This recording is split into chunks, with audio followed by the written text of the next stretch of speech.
como fazer uma resposta à acusação, qual a maneira correta. Meu nome é Felipe Ribeiro, eu sou advogado criminalista.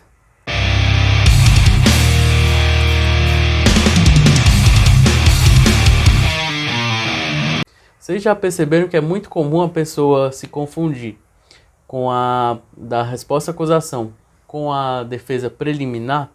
Então, só para a gente deixar claro aqui, tá? A defesa preliminar é quando a gente vai fazer essa defesa, ou seja, como se fosse uma resposta, só que antes mesmo da denúncia, tá? Agora, do que eu estou tratando aqui é realmente a resposta à acusação. Quando o juiz já recebeu a denúncia, a gente vai ter um prazo para responder, ou seja, para essa resposta à acusação, tá? Então, esse primeiro ponto. E a gente tem que entender, vou até começar pelo ponto aqui principal, é que a resposta à acusação, ela não é igual a uma contestação no processo civil. Às vezes você está aqui, é uma pessoa que sofreu alguma coisa e até tem já uma resposta à acusação contra você, então eu vou explicar. E se você é advogado, você já entendeu. Porque o advogado ele atua tanto na parte criminal, né, quanto na parte civil. E na parte civil é muito comum que tenha uma petição inicial, que é como se fosse aqui a denúncia, né, do Ministério Público, da acusação. Só que, normalmente, a gente tem que contestar tudo no civil, porque se a gente não contestar, vai ser dito com que o que a gente não contestou é algo verdadeiro, ou seja, uma verdade que está ali, porque a outra parte falou, não contestei, então eu concordei. Só que no processo penal, na parte penal é diferente. Por quê? Justamente quando se acusa, né, a parte, ou seja, que está sendo acusada, ela tem direito à ampla defesa, tá? E só que bem maior do que na parte civil. Então, assim, não é o momento de antecipar a tese defensiva, ter todo um processo penal. Então, assim, na dúvida, claro, deve se beneficiar o réu, é diferente também do civil nesse sentido. Quando no civil, na dúvida, ou seja, não contestou, quem vai ter razão é o autor, né? Quem propôs a ação. Aqui não, tá? Aqui é diferente, aqui a dúvida vai beneficiar o réu, a pessoa que está sendo acusada criminalmente. Então, na resposta à acusação é muito importante que a gente saiba, né, que muitas vezes, por isso que eu falei de antecipação, porque muitas vezes o juiz não vai aceitar a nossa tese, isso é muito comum, tá? E se você aqui é uma pessoa que está sofrendo com isso, não é o momento de se antecipar a tese defensiva. E é muito comum, né, que às vezes o advogado queira mostrar serviço e tudo, já faça ali da melhor forma, mas é muito melhor do que fazer, já adiantando tese defensiva, é explicar para o cliente que não, ali não é o momento de se falar tudo. Então, normalmente é um momento que a gente faz o quê? A gente rola testemunhas e tudo, ou seja, o que é necessário ali. Então, eu vou falar aqui, tá? Que nem eu falei, dificilmente o juiz vai acolher, mas a gente tem que se atentar a alguns pontos, tá? Que são o quê? O que a gente faz numa resposta à acusação, que realmente pode acontecer. São preliminares de nulidade, porque às vezes vai ter, tá? E a gente tem que ver bem, porque às vezes a gente vai fazer isso, e aqui eu não tô falando que não é o que eu não... que eu acho que deveria ser assim ou que eu concorde com isso, tá? Mas isso é praticamente 100% dos julgados e tudo, 99, assim, bem alta a taxa de não acolher a resposta à acusação. Por isso que, estrategicamente, não faz sentido a gente fazer uma defesa, porque pode-se buscar, assim, numa resposta à acusação, não uma absolvição completa, mas que a gente chama de uma absolvição sumária, ou seja, como se fosse uma absolvição da pessoa, ou seja, a inocência dela de forma antecipada, tá? Mas isso daqui é a exceção da exceção. Então a gente pode sim achar nulidades, né? A gente pode oferecer documentos, justificações, então isso daqui é importante, tá? Às vezes a gente quer, que nem eu falei, a gente quer demonstrar que tem alguma questão e tudo que possa ter demonstrado, mas também tem que ser de forma bastante inteligente, tá? Estratégica. A gente vai especificar aqui as provas, né, que a gente queira produzir, então tem que ser bastante estratégico nesse momento e muitas vezes arrolar testemunhas. E por que eu falo que tem que ser muito estratégico na parte de oferecer documentos e especificar provas? Porque muitas vezes a gente não tem que fazer contra-prova, tá? Muitas vezes quem vai fazer a prova é a acusação, então não faz sentido a gente... eu vou... Por exemplo, tem o local do crime, aconteceu um crime num supermercado. Eu quero uma prova no supermercado. Para quê? Se eu nem sei se essa acusação vai para frente, se eu nem sei se eles têm provas, vamos assim dizer. Então, é estratégico eu ir atrás das provas, só se eu tivesse uma contraprova muito bem e tudo, e outra que a gente pode produzir também, tá? Aqui eu tô falando de solicitar e especificar, a gente pode também produzir provas, mas será que é interessante nesse caso?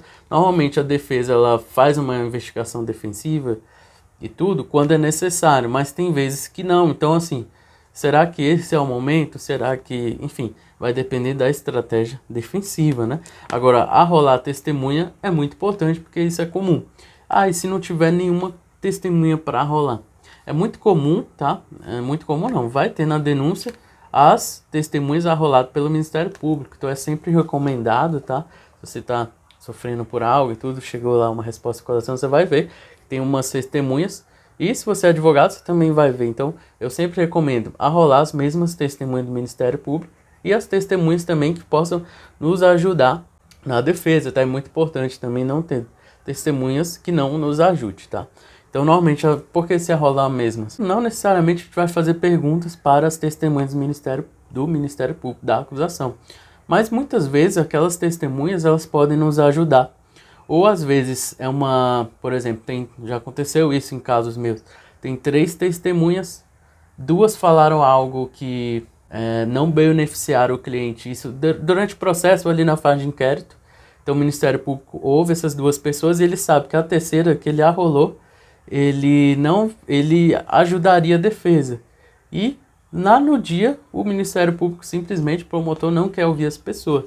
Então a defesa fala, não, eu quero ouvir o João, vamos assim dizer que é o João. E o Ministério Público às vezes até fala, não, mas você arrolou? Porque se a gente não tiver arrolado, a gente não pode comunicar, por mais que a pessoa esteja lá. Então, não, arrolei, tudo as mesmas e tudo.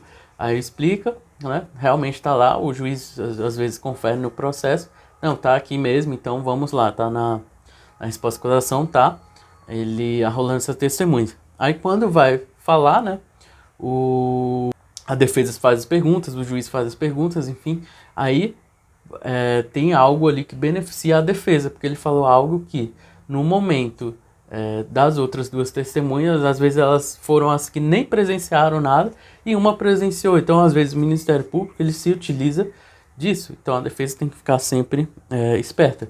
Então, é muito importante, tá? Arrolar, mesmo que isso não tiver nenhuma, acontece, tá? Depende do tipo de crime e tudo. Tem que se arrolar, nem que seja policial, nem que seja, enfim.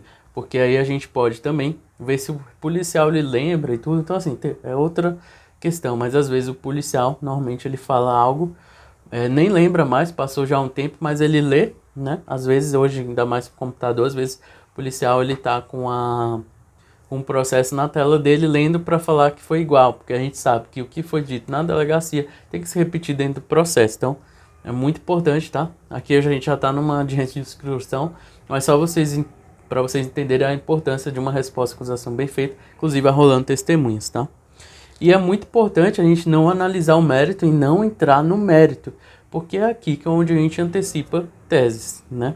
Defensivas que o Ministério Público pode nos prejudicar, ou seja, ele pode estar à frente e sabiamente vai usar isso, assim como a gente também sabiamente vai usar as nossas estratégias.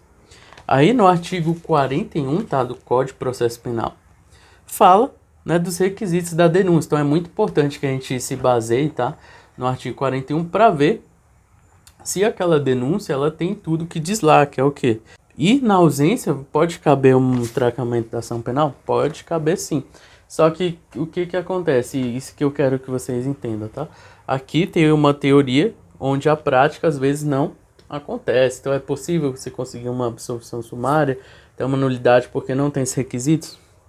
Pode conseguir, tá? Mas aqui eu gosto de ser bem sincero com meus clientes e tudo, que às vezes não é o momento que vai conseguir.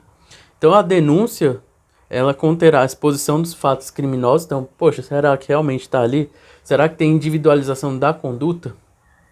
Então, assim, é interessante ver isso, mas pensar, poxa, será que eu não estou antecipando tese defensiva? Mesmo que seja uma questão da conduta não ser individualizada. Então, assim, é importante ver. Com todas as circunstâncias, ou seja, tem ali todas as circunstâncias, a qualificação do acusado, isso aqui também é importante, tá? Vai que é uma pessoa errada e tudo. Então, aqui, realmente, se você tá ali com o João e na verdade quem foi preso foi o irmão dele, o gêmeo ou não, enfim, o parente, outra pessoa, amigo, sei lá, que estava com a identidade sem querer da pessoa errada, foi presa a pessoa errada. A qualificação aí se torna importantíssimo, aí sim, né? Pode-se conseguir até fácil uma absolvição ou mudar que a pessoa certa venha pro processo, tá? Mas, assim, é uma exceção, que não tô falando, tem que analisar, porque tem casos também que não tem como seguir o processo. Aí vocês, o seu advogado, você, enfim, você que também estiver passando por algo assim, você vai entender isso, né? Ou um familiar, você vai entender isso. Tipo, mas, normalmente, isso acontece, mas também é raro, né? Porque aí também é um erro grosseiro. Ou esclarecimento pelos quais possam identificá-lo. Então, assim, que às vezes tem a qualificação, algum tipo de esclarecimento, a classificação do crime, então é importante dizer o quê? Qual crime que é e qual artigo que é, né? E quando necessário, o rol de testemunhas aqui, provavelmente, embora fala quando necessário, normalmente sempre vai ter, tá? Eu li aqui de forma superficial o artigo 41, só para vocês entenderem o que é que tem que ter numa denúncia, tá? Mas é muito importante que, embora não se tenha algo ou esteja algo errado, muitas vezes a denúncia ela vai sim ser recebida, tá? E só no momento posterior que vai ser analisada a parte da defesa. Normalmente tem-se o devido processo legal. Então, normalmente o que é feito? Aqui é feito uma... Aí vamos supor, poxa, realmente tem um caso aqui que poderia pedir uma absolvição sumária e alguma nulidade, tudo, e depois até dar uma entrada, vamos assim dizer, em um habeas corpus para trancar a ação penal. Enfim, pode ter outras estratégias, enfim, tô falando aqui a forma mais básica. Só que mesmo assim não vai ser aceito muitas vezes esse HC, esse habeas corpus.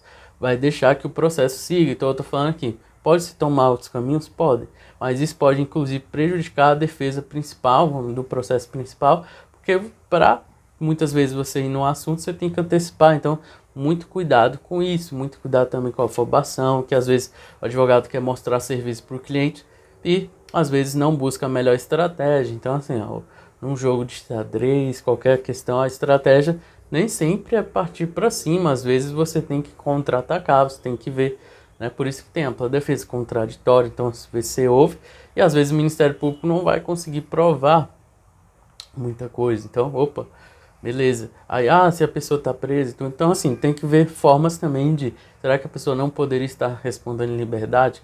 A gente tem que pensar em outras formas também, porque na resposta à acusação, ela não é a defesa, ela não é uma contestação civil, que nem eu falei. Ela é um momento muito importante, mas que deve ser considerado da forma que ele é, daquele momento que é inicial, que é mais para uma questão de produzir provas, vamos assim dizer, e rolar testemunhas, do que por si só uma absolvição sumária. Pode-se pedir em todo qualquer caso? Pode-se pedir sim, tá? Agora, é muito importante que você esteja preparado para ser feita uma defesa.